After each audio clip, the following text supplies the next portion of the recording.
안녕하세요. 오늘은 여호수아서 11장에서 12장 말씀까지 한꺼번에 이제 나눠보도록 하겠습니다. 그만큼 내용은 단순하고 이 안에 이제 담겨 있는 뜻도 굉장히 이제 명확한 편입니다. 이제 11장에서는 이제 드디어 그 약속의 땅 이스라엘 북부 지역에 있는 이제 이방 족속들이 연합을 해서 공격해 들어오는 이제 그런 모습이 나옵니다. 이것도 이제 하나님의 선한 섭리인 것이죠. 그러니까 남부 지역이 연합해서 한번 오고 이제 북부 지역이 연합해서 한번 왔다는 거, 이제 세력이 양분되었다라는 것, 이것이 이제 또 하나의 위안거리라고 이제 볼 수가 있겠습니다. 그리고 이 11장에서도 여호수아가 이제 당연히 이제 계속되는 승리로 인해서 기세 등등할 법한 그런 상황 속에서도 하나님께서 다시금 이제 위로의 말씀을 주시는 모습이 나옵니다. 이것은 이제 무엇이 되는 것이냐? 그러니까 여호수아 입장에서는 단 한순간이라도 어떤 전쟁이라도 하나님께서 함께 하시는 것에 대한 명확한 징표가 있기를 바랬을 것입니다. 이것은 더 나아가서 여호수아뿐 아니라 이스라엘 모든 백성들이 하나님께서 이 전쟁 그리고 매 전투마다 분명히 우리를 도우시고 함께 하신다라는 표가 있기를 바랬을 겁니다. 그게 없다 그러면 도저히 이길 수 없는 전쟁이라는 것을 이스라엘 백성들은 잘 알고 있었기 때문이었습니다. 자, 그래서 이에 화답하듯 하나님께서는 이제 분명히 이들을 도우실 것에 대한 이제 말씀을 주고 계시고, 이로 인해서 이스라엘 백성들은 그들이 몇 명이 몇 왕이 연합이 돼서 오든 담대하게 믿음으로 나아가서 싸울 수가 있었습니다. 자, 이번에 이 북부 이스라엘 이방 족속들은 특별히 이제 그 병거, 이제 전차가 있던 그런 부대였습니다. 이제 유대인 기록자였던 요세푸스의 기록에 의하면 이때 3-40만 명 정도의 북부 이스라엘 그 이방인 족속들이 있었고, 여기에 마병 부대가 한 1만 명 정도 있었을 것이다, 이렇게 추정을 합니다.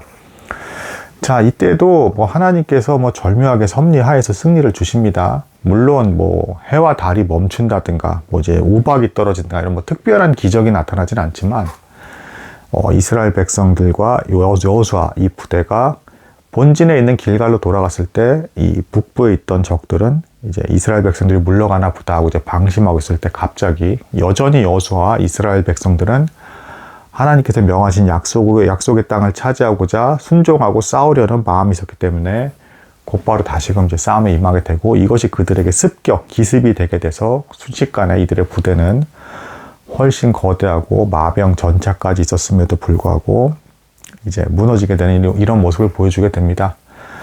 이제 싸움의 형태에 있어서도 굉장히 이제 각양각색이죠. 하나님께서 굉장히 대단한 여리고 성벽을 무너뜨리시는 기적, 해와 달이 멈추는 기적, 우박이 떨어지는 기적, 이런 기적으로 승리하게 하시는 경우도 있고, 매복으로 승리하게 하시는 경우도 있고 해서 어떤 사람의 상식으로 가능할 것 같은 방법으로 하나님의 뜻을 이루어 가시기도 하고, 이제 특별한 어떤 기적을 사용해서 이루어 가시기도 하는데, 우리는 이제 잘 알고 있습니다. 어떤 형태가 어찌됐건 하나님께서는 반드시 약속하신 말씀대로 그 선하신 뜻을 이루신다. 자, 그래서 이 과정 속에서 또 하나의 우리가 놓치기 쉬운 섭리에 대해서도 성경에 직접 증거하고 있습니다.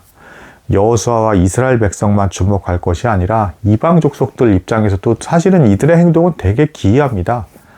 아니, 소문으로 다 들었잖아요. 강이 갈라지기도 하고, 성벽이 고함 쳤더니 성벽이 무너지기도 하고, 해와 달이 멈추기도 하고, 얼마나 무섭습니까? 우박이 떨어지기도 하고, 이런 엄청난 기적으로 이제 하나님께서 직접 싸우셔서 승리를 주신다라고 하니, 상식적으로 본다면 다 엎드려서 항복을 하든가 아니면 그냥 다른 땅 밖으로 그냥 도망을 가든가 해야 되는 선택을 하는 게 상식적이죠. 이렇게 하나님이 직접적으로 도우시는 군대를 어느 누가 이길 수가 있겠습니까? 근데 이들의 마음, 악인들의 마음조차도 엉뚱하게 도전하게끔 하나님께서 그렇게 만드셨다. 그러니까 이제 출애굽할 때도 애굽 왕 바로가 애굽이 철저히 망해서 계속 재앙을 받는데도 돌이키지 못하게끔 하나님께서 내버려 두셨죠. 그러니까 이방 족속들에게 심판이 임할 때, 악인들이 심판이 임할 때는 회개할 기회조차도 얻지 못하고 더 악한 마음을 허락하셔서 그들이 돌이켜서 하나님께 용서를 구하지 못하게끔 만드신다. 이것도 굉장히 빼놓으면 안 되는 굉장히 무서운 일이라고 볼 수가 있겠습니다. 그래서 실제로 정복전쟁은 진행될 수밖에 없었던 것이다. 자, 11장의 내용 이후에 12장에서는 이제 그 모세 때부터 요단강 동쪽에 이제 그 정복 전쟁이 있었죠. 모세의 정복 전쟁부터 시작을 해서 여호수아 때까지, 그러니까 마침내는 이제 여호수아가 살아있는 동안에 모세가 명한 모든 것이 사실상 다 이루어졌다라는 형태의 기록으로서 정복 전쟁이 이제 여호수아가 살아있는 동안에 충실하게 이루어졌다라는 것을 알 수가 있습니다. 물론 이제 모세나 여호수아나 어딘가 이제 조금 잘못하거나 실수한 부분이 있어요. 뭐 여호수아도 전에 기억나시겠지만 기브온 족속과 이제 그 화친을 맺게 될 때 하나님께 묻지 않았죠. 뭐 이런 실수가 있는데 이것은 전형적인 성경에서 보여주는 예수 그리스도 외에는 누구도 완전할 수가 없다. 인간의 연약함. 그러니까 가장 순종을 잘하고 엄청나게 뛰어난 사람조차도 어딘가 이제 빈틈이 있고 잘못하는 부분이 있다. 따라서 완전하신 예수 그리스도 중보자가 필요하다라는 그런 가르침과도 연결된다라고 이제 볼 수가 있겠습니다. 그래서 이제 마침내는 일단 여호수아 생전에서의 이제 이 정복 전쟁이 이제 멈추게 되는 이제 이 기록으로 마무리가 되고 있는 그런 내용들이 11장과 12장입니다. 12장은 이제 앞에 있었던 그 정복 전쟁을 다시금 재정리하면서 쭉 순서대로 어떠한 순서로 어떻게 전쟁이 이루어지고 어떤 왕들을 멸망시켰고 차지하게 되었는지에 대한 기록이 나오는데, 자, 얼핏 보면은 이게 장황하게 뭐 굳이 이걸 또 다 하나씩 다시 반복해서 알려주시나 할지 모르겠으나, 하나님의 입장에서는 약속대로 정말 내가 너희에게 약속의 땅을 이렇게 신실하게 모든 과정을 거쳐서 주었다라는 걸 좀 보여주신다라고 볼 수가 있고, 인간의 관점에서는 하나님의 뜻이 이루어지는 과정에서 우리가 사용이 되었다. 의인들은 순종함으로써 하나님의 뜻이 이루어지는 과정을 기쁘게 진행하게 되었고, 악인들은 이제 심판의 과정으로서 끝까지 돌이키지 못하고 멸망당하게 되었다. 이 모든 과정 속에서 하나님의 뜻이 이루어졌다라는 것을 굉장히 장엄하게 이제 파노라마처럼 이제 보여준 그런 장이 이제 여호수아 11장, 12장 말씀이라고 볼 수가 있겠습니다.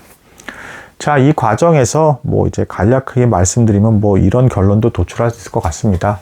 하나님께서 뜻을 이루시는 과정에서 뭐 인간도 사용되고 뭐 여러 가지 이제 환경과 여건까지도 사용을 하시는데, 자, 이 과정에서 악한 일이 벌어지면 그 모든 것은 우리의 책임인 것이고, 선한 일이 이루어지는 것, 약속이 이행되고 그대로 말씀대로 이루어지는 것은 곧 하나님께서 철저히 선을 이루신 것이다. 그래서 모든 것은 곧 하나님께서 선을 이루어 가시고 약속의 말씀대로 이루어 가시는 과정이고 그분만이 영광 받으셔야 마땅한 것이다. 라는 이제 그 결론에 이제 도출할 수가 있겠습니다. 오늘은 여기까지 하도록 하겠습니다. 감사합니다.